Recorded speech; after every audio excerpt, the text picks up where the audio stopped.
friends, myself Megha, and I'm here with you all again. Now, I hope I found you all in the good health and you are all doing well. So, I'm going to discuss a very interesting topic with you all, that is the single cell protein. So, like and subscribe my channel if you find it useful. Also, hit up the bell button to get notifications about my videos. Now, let's get started. Here you can see the picture of the single cell protein in my slide. So next,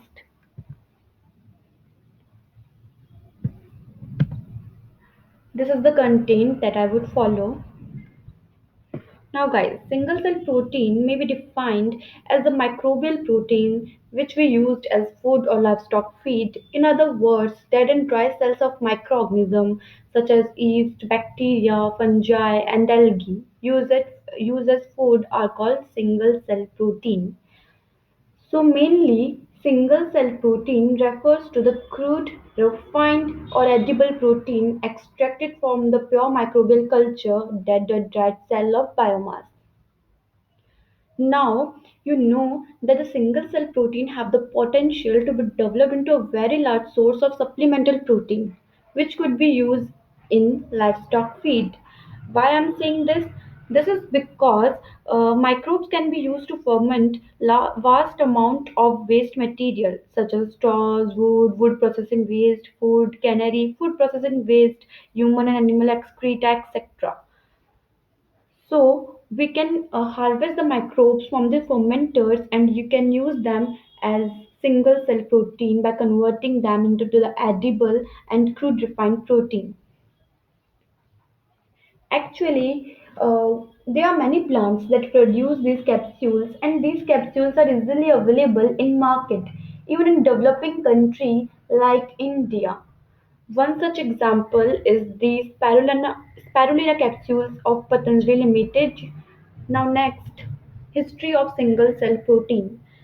So guys, death from starvation, malnutrition and related disease is reality in many countries today, as we know this. So the World Health Organization estimates that 12 million people die of hunger and starvation related disease every year, and half are the children under the age of 5. So, man could not depend only on agriculture, animal husbandry, and fisheries for food. Energy crisis has an immediate impact on agriculture, and hence man should search for other types of food for his survival. So, during the 60s, the idea of the single cell protein was gaining research interest among the scientists in universities and industries, particularly in the oil industry. The result was the development of the SCP technology. So the large-scale production of SAP began after the First World War in Berlin with the growth of Saccharomyces cerevisiae to replace as much as the food 60% of the foodstuff Germany had been importing after the war. So the Candida arborea and the Candida utilis, these both are the yeasts that made an important contribution to the human diet in Germany in World War II. After the World War II, I would like to mention here that after the World War II, the application of fungi for the production of antibiotics that are going on. So this production of antibiotic led to an investigation of the potential microfungi as flavor additives to replace the mushroom. So it is also an important landmark in the SAP development of SAP technology. So, in 1950, some oil industry became interested in growing microorganism on alkanes. Many companies that produce SCP appeared on the scene, including BP from UK, Kanega Fushi from Japan, Liquishimica from Italy. Many SCP plants rely on hydrocarbon as a source of energy of microorganisms. So now other potential substrate for SCP include bagases from refining industries like from sugar refining industries, citrus waste from citrus refining industries, sulfite waste liquor from paper and pulp industries, molasses that is also from the sugar refining industries, animal manure from the agriculture farm, whey from the cheese production industries, starch and sewage, etc. Now, here I want you all to analyze this table. So, it is the table that is showing the nutrition value of SCP. and doubling time of microbes. You can see in this table. So what we can analyze is that the mass doubling time of bacteria and yeast is less in compared to algae and fungi, and they have the high nutrition value. You can see in this table they require 10 to 120 minutes to double their mass and have high nutrition value. You can see in the case of yeast and bacteria. So they are mostly used for the production of SCP. But one algae that is spirulina is very famous and it is widely used for the production of SCP. There are many advantages related to the using of spirulina as SCP. One of them is that it have high nutritional value. There are many interesting facts related to the spirulina using it as an SCP that I would discuss in next video of mine. So stay tuned with me, guys. Next, advantage of SCP. Now, microbes possess relatively high content of proteins and vitamins. They are independent of land and climate. Now, it is very important point in comparison to the commercial production of crop. The commercial production of crop require large amount of area that ultimately leads to the cut down of the forest, and that in turn results in the reducing of biodiversity, and ultimately it led to the environment effect on adverse effect on environment. So this disadvantage in commercial crop production is prevented by using SCP where they are independent of land and climate. They can be grown constantly and used continuously in production. As we know, in continuous culture of micro, we can provide them substrate continuously, fresh medium can be added continuously, and uh, hence the production can be carried out continuously. It can be genetically controlled. So, as we know, in this era of biotechnology, there are many genetic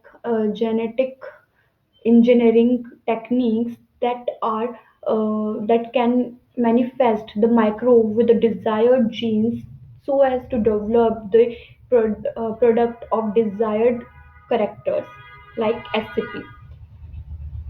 So next, it causes less pollution and emission of hazardous material. It is important because with respect to the environmental concern, as we know, the biomass production is associated with the waste utilization.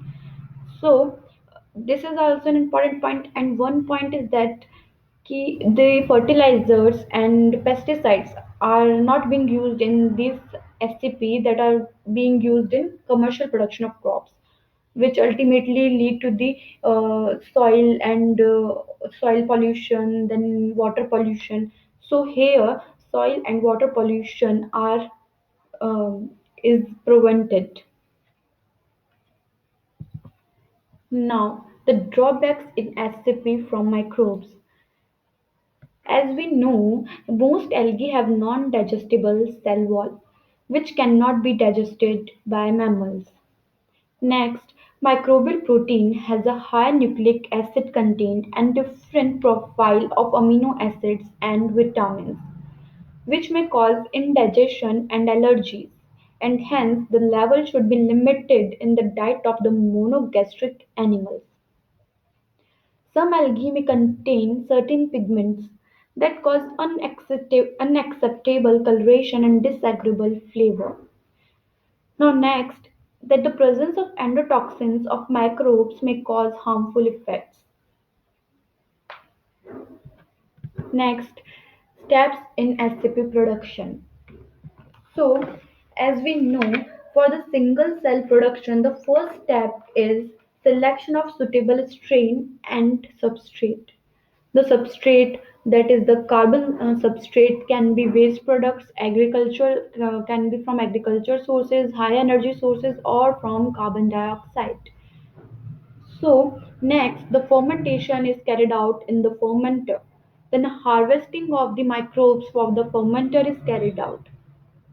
That is followed by the post-harvest treatment that include filtration, purification, centrifugation, etc. Then the SCP is processed for food to convert it into an edible, refined, and the crude protein. Now here I want to discuss the process of fermentation in detail as it is very important with respect to the SCP production. So, as we know, fermentation technology is the oldest of all biotechnological processes. The term was derived from the Latin word fever, which means to boil, that appears when the yeast acts upon the fruit extracts or malted grain during the production of the alcohol. So, the fermentation is a process of chemical change caused by organism or their products, usually producing effluents and the heat. Now, guys, in microbiology, the production of a thing by means of mass culture of microorganism is considered fermentation. The biochemical metabolism in fermentation is an generating aerobic process in which organic compounds act as electron donors. Okay, now you all are confusing with the word aerobic I have used here. So I would explain it later, as all you all know that the fermentation is an anaerobic process, right? And I am using here aerobic. I would discuss it late. I would discuss it in later slide also. So what happened? The microbiological concept is widely used in this microbiological concept is widely used in biotechnology. So industrial fermentation is different from laboratory cultivation of organism in that the growth of organism is optimized and maintained till the end of the process. So the microbial fermentation can be broadly classified into two types, that is the solid state fermentation and the submerged fermentation. So the classification. This classification, that is a submerged fermentation, semi-solid fermentation, is mainly based on the nature of the substrate what we use. So, in solid state fermentation, solid or semi-solid medium is used to carry out fermentation, whereas in submerged fermentation, broth is used. Solid state fermentation is preferable for cultivation of filamentous fungi because the fungi can cover the solid substrate with mycelium and utilize the nutrients completely. Submerged fermentation is mainly used to cultivate bacteria. However, some fungi can also be cultivated by submerged fermentation with certain conditions. So, uh, this is all. And next, I will discuss the steps SCP production with the help of bacteria, fungi, algae, yeast uh, in detailed manner with all of these uh, organisms. So stay tuned with me and thank you for listening me and like and subscribe my channel if you find it useful. Uh, Thank you guys.